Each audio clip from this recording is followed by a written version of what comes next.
স্বামীর সংসার ত্যাগ করে বাবার বাড়িতে এসেছি আজ সবেমাত্র 7 দিন হলো। এর মধ্যে আজ নাকি কোথা থেকে এক ছেলেপক্ষ এসেছিল আমার বিয়ের ব্যাপারে কথা বলতে। এরপর আমি মাকে পরিষ্কার জানিয়ে দিয়েছি যে আমি আর কোনো বিয়ের শাদী করব না। মা বলছিল, তারা নাকি বলছিল যে বিয়ে না করুক, তাদের সাথে যেন একটু দেখা করি। দরজা বন্ধ করে আমি আর আমার 3 বছরের মেয়ে নীলাকে নিয়ে শুয়ে আছি। অতঃপর মাকে স্পষ্ট করে আবারও জানিয়ে দিয়েছি যে তাদের চলে যেতে বলো, আমি বিয়ে করব না। যাই হোক, এবার আমার পরিচয়টা দেওয়া যাক। আমি ইরিনা সুলতানা। আজ 7 দিন হলো আমার ডিভোর্স হয়েছে। ডিভোর্স হওয়ার কারণ আমার স্বামী। স্বামী বললে ভুল হবে, এখন থেকে সে আমার প্রাক্তন স্বামী। তাই নাকি এখন আর আমার প্রতি ভালোবাসা জাগে না, কারণ সে একজনকে ভালোবাসে। সে আর কেউ না, তার অফিসের কলিগ। আর তার কলিগের প্রেমে পড়বে নাই বা কেন? এত রূপবতী আর আমি তার কাছে তুচ্ছ। আচ্ছা, আমার কথা বাদ দিলাম, নীলার কথা একবারও ভাবলো না সে। এত ছোট্ট একটা মেয়ে, যেই মেয়ে কিনা বাবা ছাড়া কিচ্ছু বোঝে না। আজ 7 দিন মেয়েটা কিচ্ছু খায়ও না, শুধু বাবা বাবা বলে কান্না করে। আচ্ছা, তানভীরের একটুও বুকটা কেঁপে উঠল না এই পরীর মতো তার মেয়েকে রেখে তার কলিগকে বিয়ে করতে? আজ 3 দিন হলো তানভীর নতুন বউ ঘরে নিয়ে এসেছে। খুব ধুমধামেই বিয়েটা সেরেছে। তাহলে কি তানভীর ডিভোর্সের জন্যই এতদিন অপেক্ষা করছিল? নতুন বউ অনেক আনন্দেই আছে হয়তো। দোয়া করি সে ভালো থাকুক, খুব ভালো থাকুক। যেই তানভীর আমাকে কিনা একদিন বলেছিল, সুলতানা, তোমাকে খুব ভাগ্য করে পেয়েছি। তুমি আমার নেয়ামত, তোমাকে কখনো হারাতে পারবো না। তাহলে সব কিছুই কি মিথ্যে ছিল? যাই হোক, তানভীর ভালো থাকুক, আমি সেটাই চাই। আমি নীলাকে নিয়েই বাকি জীবনটা পার করে দিব। আল্লাহ, তুমি আমাকে ধৈর্য শক্তি দাও। নীলা যেন কোনো দিন বাবার অভাব বুঝতে না পারে। ওর সব আবদার যেন আমি পূরণ করতে পারি। আর দেরি নয়, আমি কালকেই যাব কোনো একটা চাকরির খোঁজে। প্রথমে যাব আমাদের পাশের প্রাইমারি স্কুলটাতে চাকরির জন্য আবেদন করতে। বাবা যতই না করুক, 1 মাস, 1 বছর, 2 বছর, কত দিনই বা এভাবে থাকা যাবে? তারপর আবার মেয়েটার পড়াশোনা করাতে হবে। এরপর আমি মাকে বললাম, মা, আমি একটু বাহিরে যাচ্ছি, আসতে একটু দেরি হতে পারে। তুমি নীলার দিকে খেয়াল রেখো। নীলা এখনও নানা ভাইয়ের সাথে খেলা করছে। মা সুলতানা, বলছিলাম কি, নানুমণিটা সারাক্ষণ শুধু বাবা বাবা বলেই কান্না করে। গতকালকের ছেলেটা অনেক ভালো, নীলার কথাও জানে, সব জেনেই বিয়েটা করতে চায়। কাল তোকে দেখতে পাইনি বলে আজ আসবে বলেছে। মা, তুমি কি পাগল হয়ে গেছো নাকি? তোমরাই তো বলেছিলে যে তানভীর খুব ভালো ছেলে, তোকে খুব ভালো রাখবে। এই সেই অনেক ভালো মানুষ। কত কান্না করেছিলাম তখন। তখন কি একটিবারও আমার কথা শুনেছিলে? 2 বছর সময় চেয়েছিল রাব্বি, ওর কথাও তো একবারও শোনোনি। থাক বাকি সব কথা, আমি আসছি। নীলার খেয়াল রেখো। শোন আমার কথা। আরে রাব্বিই তো। ডেকেও না আমায়, আসছি আমি। নীলা ঘুমাচ্ছে। মেয়েটা ঘুমালে আরো বেশি মায়াবী লাগে। বুকটা মোচড় দিয়ে উঠল। দুফোঁটা নোনা জল পড়তেই মেয়েটা ঘুম থেকে উঠে গেল। আমি মেয়েটাকে কিছুক্ষণ আদর করে ওর নানা ভাইয়ের কাছে দিয়ে আসলাম। ওর জন্য খাবার তৈরি করতে হবে। চুলোতে গিয়ে খিচুড়িটা বসিয়ে দিয়ে আসি। আজ নীলাকে খুব স্বাভাবিক লাগছে। অন্যদিন ঘুম থেকে উঠেই সবার আগে ওর বাবাকে খোঁজে, কিন্তু আজ হাসি খুশি ভাবেই ওর নানা ভাইয়ের কাছে চলে গেল। এরপর আমিও একটু স্বস্তি পেলাম। মেয়েটা হয়তো ওর বাবাকে ভুলতে চাচ্ছে। একদিন নীলা আমাকে বলল, আম্মু, জানো, ওই আঙ্কেলটা খুব ভালো, আমাকে খুব আদর করে। তুমি যখন বাইরে চলে গিয়েছিলে, ঠিক তখনই সেই আঙ্কেলটা আমাকে নিয়ে ঘুরতে গিয়েছিল। কত মজা হয়েছে! তুমি থাকলে আরো বেশি মজা হতো। সে আমাকে অনেকগুলো চকলেট দিয়েছে। কোন আঙ্কেল? তুমি যখন বাইরে গিয়েছিলে, তারপরেই ওই আঙ্কেল আসছিল আর আমাকে নিয়ে ঘুরতে গিয়েছিল। পুরো কথা না শুনেই আমি নীলার গালে একটা থাপ্পড় দিলাম আর বললাম, আমি বলছি না এই পৃথিবীতে আমি ছাড়া তোমার আর কেউ নেই? কেন গিয়েছিলে? তুমি পচা! আমি আমার বাবার কাছে চলে যাব। তুমি আমাকে মারো, আমি বাবার জন্য কান্না করছি। তারপর আঙ্কেল বলল, চলো আমরা ঘুরে আসি, খুব মজা করব। বাবাকে আর মনেই পড়বে না। নীলা মামুনি, তুমি ছাড়া যে আমার আর কেউ নেই। তুমিই তো আমার সুখ দুঃখ। তুমি কোথাও চলে গেলে আমি কি নিয়ে বাঁচবো বলো? এই বলেই আমি নীলাকে বুকে জড়িয়ে ধরলাম। মেয়েটার গালটা লাল হয়ে গেছে। অতঃপর মেয়েটাও কাঁদতে কাঁদতে ঘুমিয়ে গেছে। এরপর আমি আমার মাকে বললাম, মা, তোমাকে বলছিলাম তো যে নীলার দিকে খেয়াল রাখতে, তাহলে কেন তুমি অপরিচিত লোকের সাথে ওকে বাহিরে যেতে দিলে? রাব্বি এসেছিল। রাব্বি বলল, আন্টি, পুতুলটা কান্না করছে, আমার কাছে দেন, ওকে নিয়ে একটু ঘুরে আসি, দেখবেন আর পুতুলটা কান্না করবে না। অনেক জোর করলো, তাই আমি আর না করতে পারলাম না। রাব্বির নাম শুনেই আমি থমকে গেলাম। আমার বিয়ের পরপরই নাকি রাব্বি বিদেশ চলে গিয়েছিল। কবে আসলো রাব্বি? ছেলেটা আমাকে বিয়ে করার জন্য কতই না ছোট হয়েছিল, কতই না পাগলামি করেছিল।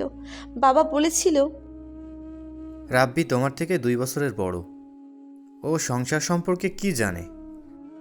আরও কত কথা বলেছিল ওকে। শুনেছি এই 5 বছরে নাকি একবারও ও দেশে আসেনি। তবে রাব্বি কবে আসছে? ইদানিং হয়তো আসছে। এক সময় আমিও ভালোবাসতাম রাব্বিকে, কিন্তু ভাগ্য সায় দিল না, তাই হয়তো অন্য একজনের সাথে আমার বিয়েটা হয়ে গেল। মা সুলতানা, কি ভাবছিস? তখন বুঝিনি যে রাব্বি ছেলেটা যে এত ভালো। ছেলেটা খুব ভালো রে। তোর বিয়ের পরও নাকি বিদেশে পাড়ি জমায়। দেশে একবারও আসেনি সে, এখনও বিয়ে করেনি। অন্য কোনো মেয়েকে নাকি সুখ দিতে পারবে না, তাই বিয়ে করেনি। তোর ডিভোর্সের কথা শুনেই ও চলে আসছে এই বাড়িতে তোর বিয়ের জন্য প্রস্তাব নিয়ে। তুই ভেবে দেখ এখন কি সিদ্ধান্ত নিবি। আর নীলা নানুমণিও রাব্বির সাথে অনেক মিশে গেছে। রাব্বির সাথে গিয়ে খুব আনন্দ করে আসছে। বাড়িতে ফিরে এসে আমার সাথে গল্প করা শুরু করে দিয়েছে। সেখানে গিয়ে কি কি মজা করেছে, রাব্বিকে তো যেতেই দিবে না সে। মা, আমাকে একটু একা থাকতে দাও। আর শোনো, আমি রাব্বিকে বিয়ে করতে পারবো না। আজ আমি ডিভোর্সি বলে রাব্বির সাথে বিয়ে দেওয়ার জন্য দুবারও ভাবলে না, আর রাব্বিকেও এই বাসায় আসতে মানা করে দিবে। মাকে কথাগুলো একদমে বলে আমি আমার রুমে চলে আসলাম। দরজা বন্ধ করে অঝরে কান্না করছি। যাই হয়ে যাক, আমাকে শক্ত হতে হবে। রাব্বির সামনে ভেঙে পড়লে হবে না। আমি রাব্বিকে পরিষ্কার জানিয়ে দিব যে আমি তাকে বিয়ে করতে পারবো না। কেনই বা বিয়ে করব ওকে? রাব্বি যখন পাগলের মতো তাদের কাছে ভিক্ষে চেয়েছিল, তখন তো একটিবারের জন্যেও কেউ রাজি হয়নি। বাবা হার্টের রোগী, তাই আমিও আর কিছুই বলতে পারিনি। এখন রাব্বিকে বিয়ে করলে রাব্বিকে ঠকানো হবে। সবাই ভাববে যে আজ আমি রাব্বির টাকা পয়সা হয়েছে বলে বিয়ে করেছি। না, তা কখনোই না। আমার মেয়ের জন্য আমি একাই যথেষ্ট।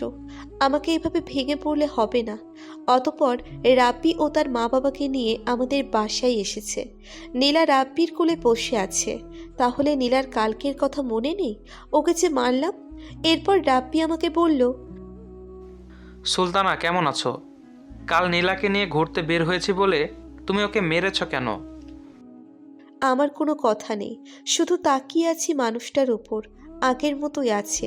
এই মানুষটা জানতো যে আমার প্রিয় রং কি, আমি কোন খাবার বেশি পছন্দ করি, কার সাথে বেশি মিশি, কোন সাবজেক্ট পড়তে বেশি ভালোবাসি ইত্যাদি। আমার নীরবতা ভেঙে রাব্বির আম্মু বলল, মা সুলতানা, আমি বুঝতে পেরেছি যে তোমার ওপর দিয়ে এখন কি যাচ্ছে। তবুও বলি, রাব্বি তোমাকে অনেক ভালোবাসে। যদি তুমি রাজি থাকো তাহলে নীলাকে আমার নাতনি আর তোমাকে রাব্বির বউ করে আমাদের বাসায় নিয়ে যেতে চাই। মাফ করবেন আন্টি, এই রাব্বির সাথে আমার সম্পর্ক অনেক আগেই শেষ হয়ে গেছে। এখন আর আমি চাই না যে নতুন করে আবার কোনো সম্পর্কে আবদ্ধ হতে। আমি পারবো না এই বিয়েটা করতে। আন্টি, আমি একটু আলাদা করে সুলতানার সাথে কথা বলতে চাই। আমার রুমে আমি আর রাব্বি চুপ হয়ে আছি। আমি আমার নীরবতা ভেঙে রাব্বি বলল, তোমাকে অনেক দিন পর দেখলাম, প্রায় 5 বছর পর। তোমার বিয়ের পর তোমাকে দেখতে পাবো না বলে আমি এই বাড়িতে আসার কথা ভাবিনি কখনো। অন্য কোনো মেয়েকে সুখী করতে পারবো না বলে বিয়েও করিনি, কারণ তুমি ছাড়া আমি কাউকে ভাবতে পারিনি আমার বউ হিসেবে। অনেক পরিবর্তন হয়েছে তোমার। আমি চাই আমার ভালোবাসা দিয়ে তোমাকে আবার আগের মতো করে নিব, সেই আমার আগের সুলতানার মতো। তুমি কি ভাবছো নীলার কথা? নীলাকেও নিয়ে যাব তোমার সাথে, ওকে আমার মেয়ের মতো করেই রাখবো। বিশ্বাস করো সুলতানা, তোমাকে আজ এভাবে পেয়ে যাব কখনো ভাবিনি। তোমার বান্ধবীর কাছ থেকে তোমার ডিভোর্সের কথা শোনার পরেই আমি আর এই সুযোগটা ছাড়তে চাইলাম না। সুলতানা, তোমার অতীত নিয়ে আমি কোনো কথা বলবো না, শুধু বলবো যে আমার তোমাকে লাগবে সুলতানা, শুধু তোমাকেই লাগবে। কান্নামাখা কণ্ঠে কথাগুলো বলল রাব্বি। এরপর আমি বললাম, আমি একজন ডিভোর্সি, তারপর আবার আমার একটা মেয়ে আছে, আর আমাদের সম্পর্ক অনেক আগেই শেষ হয়ে গেছে। আমি এখন আমার মেয়েকে নিয়ে চাই না যে তোমাদের বাসায় যায়। আর মানুষজনই বা কী বলবে? বলবে আজ তোমার টাকা পয়সা হয়েছে, তার লোভে একটা মেয়েকে নিয়ে। বাস, অনেক বলেছ তুমি, কিন্তু আর না। প্লিজ সুলতানা, আমাকে ফিরিয়ে দিও না। চলো আমরা শেষ থেকে শুরু করি। প্লিজ সুলতানা, আমি তোমাকে খুব ভালোবাসি, ভালোবাসি তোমায় সুলতানা। এরপর আমি আর পারলাম না শক্ত হয়ে থাকতে। শেষ থেকে শুরু, আজ থেকে আমাদের নতুন জীবন। এরপর কিছুক্ষণ পরে আমার আর রাব্বির বিয়েটা শেষ হলো। নীলা তো খুব খুশি, বাবা বাবা বলে রাব্বির মাথা খাচ্ছে। 6 বছর পর আজ আমাদের দুটো সন্তান, নীলা আর সিফাত। নীলার এখন 9 বছর বয়স, ক্লাস 4-এ উঠেছে, আর সিফাতের 4 বছর বয়স। নীলা সিফাতকে আ পড়াচ্ছে আর দুষ্টুমিও করছে। এরপর হঠাৎ আমার ফোনটা বেজে উঠল। ফোনের স্ক্রিনে তাকিয়ে দেখি আননোন নাম্বার। কল রিসিভ করতেই ওপাশ থেকে, সুলতানা, আমি তানভীর বলছি। কেমন আছো তুমি? আমার মেয়ে কেমন আছে? তানভীর সাহেব, আমি খুব ভালো আছি। আর আপনার মেয়ে বলতে কার কথা বলছেন? নীলা আমার মেয়ে। বলো, ও কেমন আছে? আমি আমার মেয়েকে নিয়ে যেতে চাই সুলতানা, সাথে তোমাকেও। লজ্জা করে না আপনার? তখন তো বলেছিলেন যে আমি যাতে আপনার সামনে কখনো না আসি, আর নীলার জন্য কোনো কিছু দাবি না করি। আজ কেন এত বছর পর তানভীর সাহেব? আপনার সুন্দরী বধূকে কি এখন আর ভালো লাগে না? খবরদার, আপনি আর কখনো আমাকে ফোন দিবেন না। আর হ্যাঁ, নীলা এখন একা না, ওর একটা ভাইও আছে, ওর ভাইকে নিয়ে খেলা করছে। সুলতানা, রুমা কখনো মা হতে পারবে না। এত বছর হয়ে গেল, ওর কোলে এখনো সন্তান আসলো না। তুমি চলে আসো সুলতানা, আমি রুমাকে ডিভোর্স দিয়ে দিব। লজ্জা থাকা উচিত আপনার। আমি আমার স্বামীর সন্তান নিয়ে খুব ভালো আছি, কখনো আর আমার সাথে যোগাযোগ করবেন না। এই বলেই আমি কলটা কেটে নাম্বারটা ব্লক করে দিলাম। আজ আমি খুশি, খুব খুশি। এটাকেই হয়তো বলে নেচার অফ রিভেঞ্জ। সুলতানা, আমি যেন তোমাকে আর আমাদের সন্তানদের এভাবে সারা জীবন সুখী রাখতে পারি। ভালোবাসি সুলতানা। আপু, নীলা আপু, জানো বাবা আম্মুকে বলছে ভালোবাসি। আমাদের আজকের গল্পটি আপনার কাছে কেমন লেগেছে সেটি অবশ্যই কমেন্ট করে জানাবেন। দেখা হবে আবারও নতুন কোনো গল্প নিয়ে। সেই পর্যন্ত আমাদের সাথেই থাকুন। ধন্যবাদ সবাইকে।